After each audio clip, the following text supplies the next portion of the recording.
dos quadros que eu mais gostava do programa e o ouvinte também. Bom, já estamos com o secretário da linha.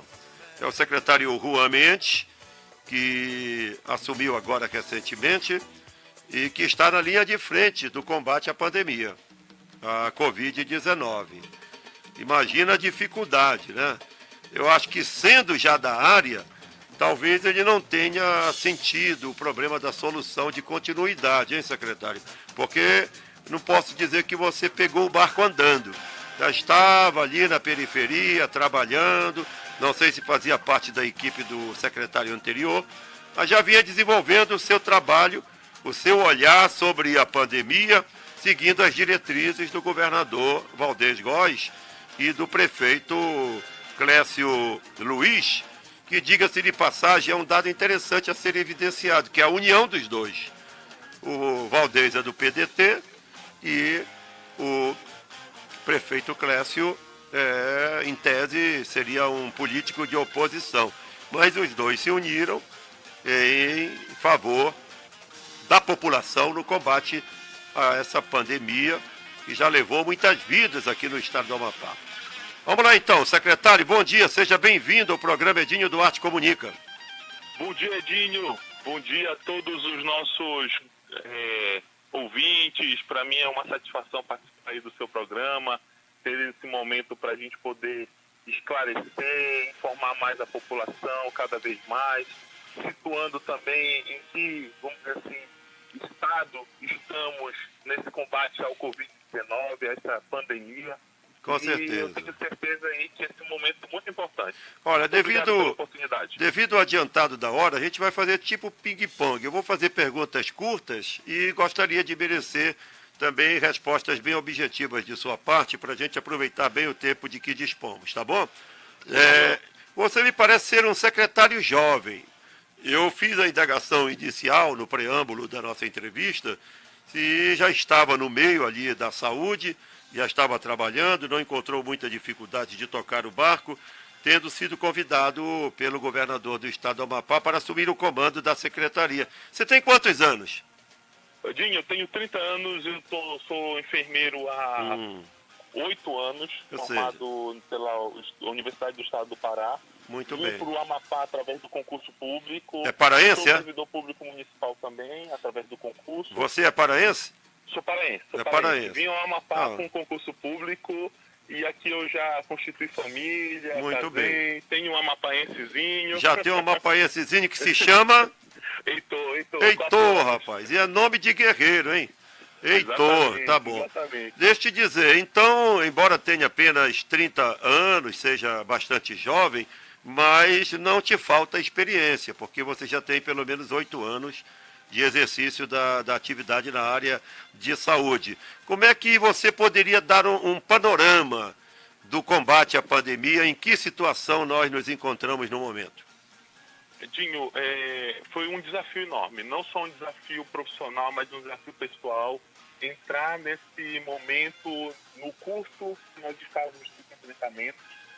De fato, eu tive a oportunidade de entrar onde nós estávamos no nosso pico da pandemia aqui no estado e eu não tive como titubear ou dizer não, porque eu peguei essa oportunidade como uma oportunidade da minha vida. A oportunidade da gente poder realmente ajudar, da gente poder fazer a diferença. Eu estive como servidor público no HE, eu estive como diretor do HCAL nos últimos 10 meses e lá a gente teve a oportunidade de adquirir uma experiência, uma expertise maior em relação ao gerenciamento, mesmo com muitas dificuldades. Mas hoje eu já posso dizer para vocês que, por todos os nossos dados epidemiológicos, nós estamos no nosso platô da nossa curva, ou seja, nós atingimos um planalto onde nós já temos uma tendência de queda. Essa tendência de queda está muito influenciada pelas ações do lockdown, as ações da quarentena que foram instituídas pelo governo do estado, pelas prefeituras. E eu gostaria de enfatizar, que assim, a doença é muito sorrateira e grave, né? A gente tem muitas dificuldades. Mas se você olhar para os nossos dados como incidência, onde nós temos a maior incidência do Brasil, você olha para um outro dado importante, que é a letalidade. Nós temos a letalidade hoje de 2,2%, 2,1%. menor que a Coreia do Sul, que foi 2,5. De fato, nós tivemos muitas problemáticas, principalmente relacionadas a insumo, a aquisição de medicamentos, que também determinou da gente uma tomada de decisão importante, a questão de focar todas as nossas ações para a abertura do hospital universitário. Então, nós estávamos em meio a muitos desafios, mas eu não posso deixar de colocar que nós tivemos ações que foram muito positivas. A questão do protocolo terapêutico, inclusive acompanhada pelo Bom, Ministério aí eu quero melhores detalhes sobre esta questão do protocolo. Nós temos um protocolo, né, para chamar de nosso, um protocolo do Estado do Amapá, que isto envolve, não é a questão comportamental, a decisão do governo e da prefeitura, que adotam o mesmo protocolo porque falam a mesma linguagem neste combate ao desconhecido. Isso foi fundamental, viu? Isso foi fundamental. Pois é, a partir de quando este protocolo ele passou a ser utilizado, é uma dúvida que precisamos tirar. E o que é este protocolo? Quais são os ingredientes deste protocolo? Edinho, as medicações que são propostas com um protocolo terapêutico, ou seja, existem algumas medicações que elas são utilizadas e elas devem ser utilizadas na primeira fase da doença, né? Que é aquela fase inicial, né? Então nós temos a azitromicina, a ivermectina, a possibilidade de incorporação da hidroxicloroquina ou da cloroquina, desde que bem avaliada pelo médico. Nós temos também nesse protocolo umas medicações que são utilizadas para diminuir quando a doença passa para uma segunda fase, né, que é a fase inflamatória, que são a corticoterapia, o uso do anticoagulante, que a doença ela também faz um tipo de coagulação intravascular disseminada, que é muito grave. Então, assim, foi um protocolo que, quando todas as forças se uniram, ele tem uma resposta efetiva.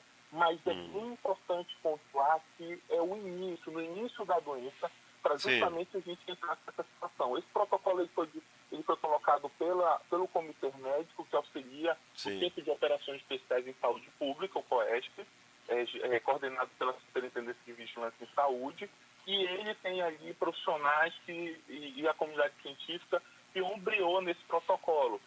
Eu não tenho a data exata, mas acho que foi no final de abril que eles começaram a finalizar. Final de abril. Mas eles já estavam usando de uma forma disseminada aí. Quer dizer que do final de abril em diante, por exemplo, a dúvida é esta: a cloroquina já era utilizada nesse protocolo, então? Sim, há essa possibilidade do uso da cloroquina. A possibilidade. Da cloroquina, Edinho, mas eu gostaria de colocar um detalhe importante. Existe uma discussão, até na mesma comunidade científica, em relação ao uso, não uso. Alguns estudos importantes, inclusive de peso, eles contraindicam o uso da cloroquina, outros estudos incentivam essa situação. Mas, assim, é importante a gente colocar que essa avaliação do médico, essa avaliação ombreada, por exemplo, no FIME, e no momento que essa doença está, essa fase, o uso ou não é uma prerrogativa do médico, justamente norteada pela questão do protocolo terapêutico. Agora eu gostaria de fazer um comentário, não como secretário de saúde, mas também como professor acadêmico e entre outras situações. Muitos estudos que condenam a questão do uso da cloroquina e hidroxicloroquina são feitos em pacientes hospitalizados já. Né? Pacientes que já passaram da fase inicial da doença. Né?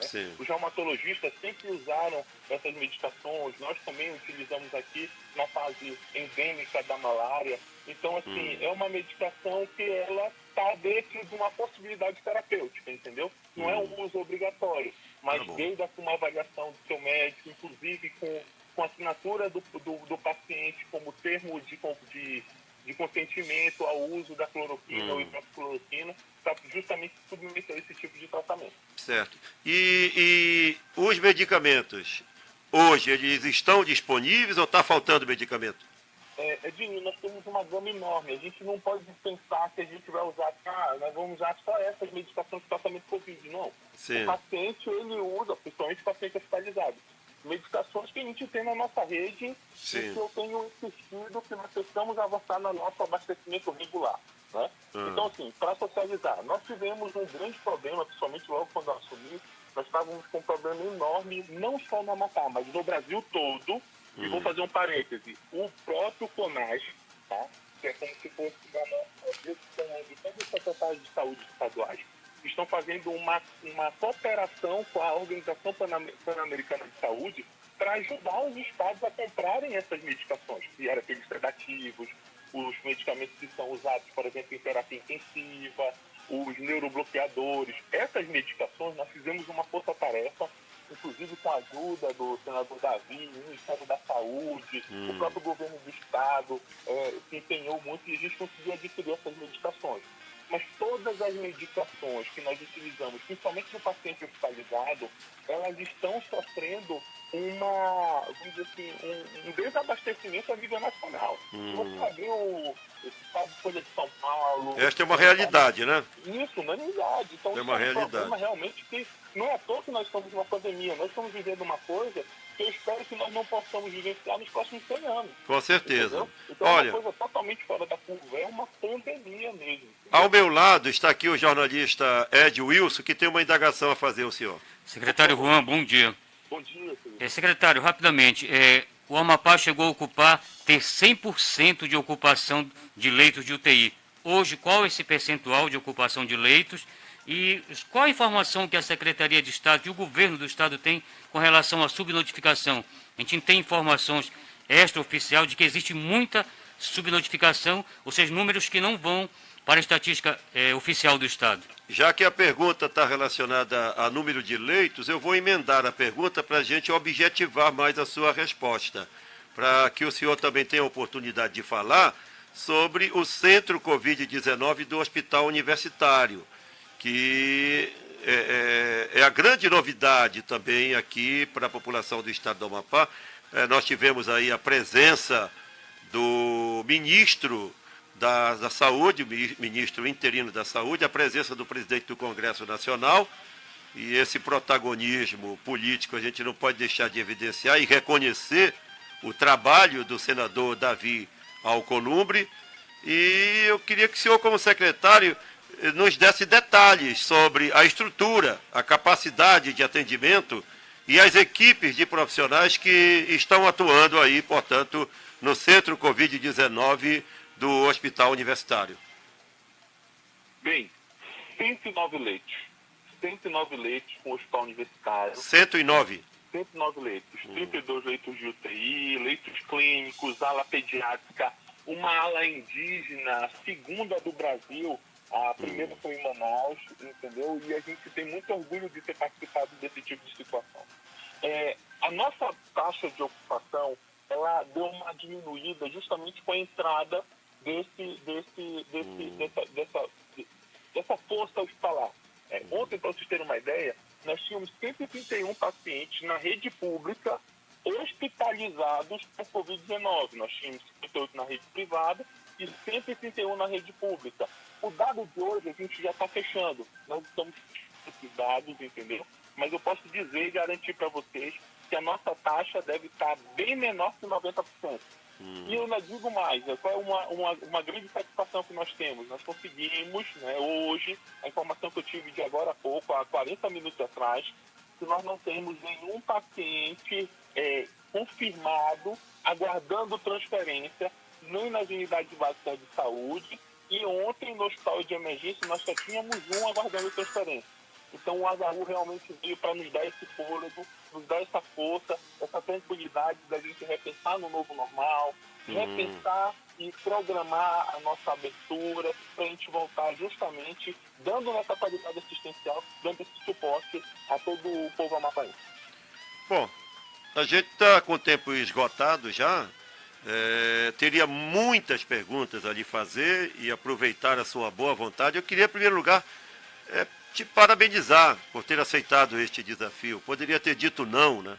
Ainda mais com o histórico todo, não é, pregresso da secretaria, com grandes dificuldades, os olhares até, de uma certa forma, meio enviesados, esses olhares com relação à secretaria no que diz respeito ao trato da coisa pública, que é, com certeza, uma preocupação sua. Afinal, o senhor está começando a sua vida pública. E tem que começar e terminar bem, né? Então, eu tenho certeza que o senhor deve estar tomando todos os cuidados, não pode olvidar de tomar todos esses cuidados no sentido do desvio de conduta, do problema da falha administrativa, o zelo com a coisa pública, que isso daí, sem dúvida, é um outro desafio à parte, que você tem que estar de olho no coronavírus e de olho também no vírus dos desmandos administrativos e também na possibilidade de ato de corrupção. O senhor tem essa preocupação, não tem? Sem dúvida, a gente que está iniciando na vida pública, Edinho, a gente tem que ter esse cuidado, mas eu posso garantir para vocês, como servidor público estadual, eu sempre falo que eu tenho a única coisa que eu tenho na minha vida, além da minha família, é meu nome, né? Então eu não ia entrar nesse desafio para a gente perder, é para a gente ser vitorioso e para a gente honrar o voto de confiança que nos foi dado, né? Inclusive a carta branca para a gente poder agir, ombreado pela PGE, Controladoria Geral do Estado. Obviamente eu tenho adquirido cada dia mais experiência, mais conhecimento na gestão pública e eu preciso aprender ainda muito mais, mas vocês podem ter certeza, gente, sem demagogia nenhuma. Nós estamos para fazer a diferença e ajudar. E o conhecimento que eu tive na ponta, o feeling que eu tive junto com o paciente, junto com meus colegas profissionais de saúde, eles com certeza vão trazer esse sentimento comigo dentro dessa administração. Nós não vamos decepcionar, pode guardar essa palavra. Muito bem, muito obrigado. Eu não lhe conheço, mas quero lhe dizer que você tem um torcedor, que sou eu. Eu estou aqui na torcida para o senhor desenvolver um grande trabalho, tá? E está desenvolvendo já. Nós temos que acreditar na nossa juventude e você é esse sentimento hoje que a gente precisa incorporar e torcer para que o senhor faça esse grande trabalho, para que o do governador Valdez Góes, no final, tenha tirado um coelho da cartola, não é? E dizer assim, rapaz, eu não via, não tinha, achava que não tinha outra alternativa e de repente surge o Dom Juan. Tá bom? Um grande abraço para o senhor, tá? Um bom dia, bom final de semana. Excelente domingo, parabéns pelo programa. Estamos todos na luta. Muito obrigado. Tá bom, grande abraço. Aí, portanto, o secretário, o Juan Mendes, um jovem secretário, estou vendo ali pela imagem dele, que estava ali na tela. Tem?